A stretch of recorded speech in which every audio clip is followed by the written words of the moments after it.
Hello friends, I am Manu Sharma and this is Civil Section. Welcome you all here. Friends, क्या आप जानते हैं कि जो हमारे देश का राष्ट्रीय ध्वज है, यानी कि जो हमारा नेशनल फ्लैग है, जिसको देखकर हर एक भारतीय को अपने भारतीय होने पर एक गर्व का अनुभव होता है, इसका इतिहास क्या रहा है, किसने इसको डिजाइन किया। तो फ्रेंड्स, हमारा जो आज का राष्ट्रीय ध्वज है, यानी कि जिस राष्ट्रीय ध्वज को आज हम प्रेजेंट फॉर्म में देखते हैं, इसको सबसे पहले डिजाइन किया था श्री पिंगली वेंकैया जी ने 1921 में, यानी कि 1921 में।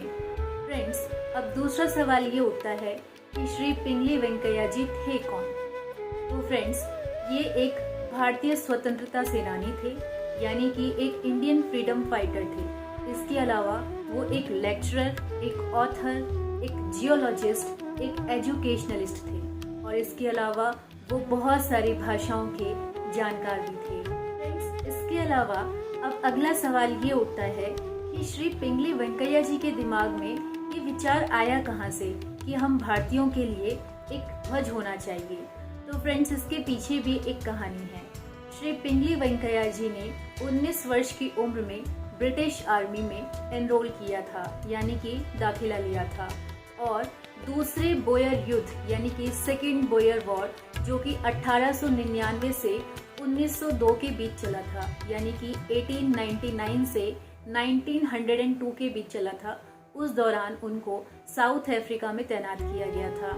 और वहाँ पर जब भारतीय सोल्जर्स को, यानी कि जो भारतीय सैनिक थे, इनको ब्रिटेन के राष्ट्रीय ध्वज को, यानी कि यूनियन जैक को सलामी देनी पड़ती थी, तो उस समय वेंकैया जी को ये जरूरत महसूस हुई कि हम भारतीयों के लिए भी एक ध्वज होना चाहिए। इसके बाद 1906 यानी कि 1906 में वेंकैया जी ने AICC यानी कि ऑल इंडिया कांग्रेस कमेटी के एक सेशन को अटेंड किया, जहां पर उनको इस चीज के लिए एनकरेज किया गया कि वो कांग्रेस के लिए एक ध्वज को डिजाइन करें। ऐसा क्यों किया गया, क्यों उनको एनकरेज किया गया कि वो कांग्रेस के ध्वज को डिजाइन करें। तो फ्रेंड्स, इसके पीछे ये कारण था कि एक कांग्रेस की मीटिंग में श्री वेंकैया जी ने इस बात का विरोध किया था कि क्यों कांग्रेस की मीटिंग में ब्रिटेन के ध्वज को फहराया जाता है, क्यों हमारे पास खुद का एक ध्वज नहीं है। इसीलिए उस मीटिंग में, यानी कि जो AICC का सेशन हुआ था, वहां पर उनको इस चीज के लिए एनकरेज किया कि वो कांग्रेस के लिए एक ध्वज को डिजाइन करें। इसके बाद 1921 यानी कि 1921 में AICC यानी कि ऑल इंडिया कांग्रेस कमेटी का 2 दिवसीय सेशन, यानी कि 2 डेज का सेशन, जो कि 31 मार्च और 1 अप्रैल को था। और ये कहाँ पर था? ये बेजवाड़ा, जो आज का विजयवाड़ा है, वहाँ पर ये सेशन हुआ था। और वहाँ पर महात्मा गांधी जी के कहने पर श्री पिंगली वेंकैया जी ने मात्र 3 घंटे में हमारे देश के ध्वज का एक मसौदा तैयार करके गांधी जी को दिखाया। और इसमें उन्होंने 2 बहुत ही महत्वपूर्ण रंगों का चुनाव किया, जिसमें लाल और हरा रंग थे। इसके अलावा फ्रेंड्स, जो लाल रंग था वो देश में रहने वाले हिंदुओं का प्रतिनिधित्व करता था, और जो हरा रंग था वो देश में रहने वाले मुसलमानों को दिखाता था। और गांधी जी के सुझाव पर उसमें सफेद रंग को जोड़ा गया, जो हमारे देश के अन्य धर्म और समुदायों को दिखाता था। और लाला हंसराज जी के सुझाव पर उसमें चरखा, यानी कि जो हमारा स्पिनिंग व्हील होता है, उसको भी जोड़ा गया। फ्रेंड्स, AICC यानी कि ऑल इंडिया कांग्रेस कमेटी ने इस ध्वज को आधिकारिक तौर पर, यानी ऑफिशियली इसको एक्सेप्ट नहीं किया, लेकिन 1931 यानी कि 1931 में इसमें कुछ बदलाव करके, जैसे कि जो लाल रंग था उसको नारंगी रंग यानी कि डीप सैफरन से रिप्लेस किया गया, बदला गया, और जितने भी रंग थे उनको एक ऑर्डर में अरेंज किया गया।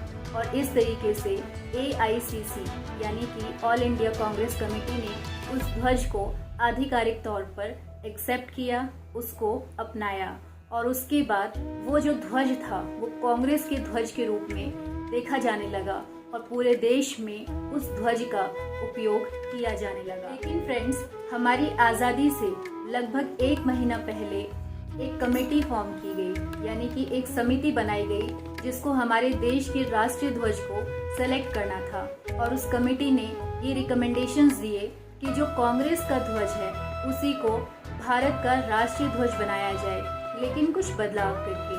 और वो बदलाव क्या थे कि जो नारंगी रंग था उसको केसरिया में बदला जाए, यानी कि जो डीप सैफरन था उसको सैफरन में कन्वर्ट किया जाए। और जो स्पिनिंग व्हील था यानी कि जो चरखा था उसको महात्मा गांधी जी के सुझाव पर अशोक चक्र से बदला गया। और हमारी आज़ादी से लगभग 20 दिन पहले हमारी संवैधानिक सभा यानी कि जो हमारी कॉन्स्टिट्यूएंट असेंबली थी उसने 22 जुलाई 1947 को हमारे देश के राष्ट्रीय ध्वज को अडॉप्ट किया, उसको स्वीकार किया।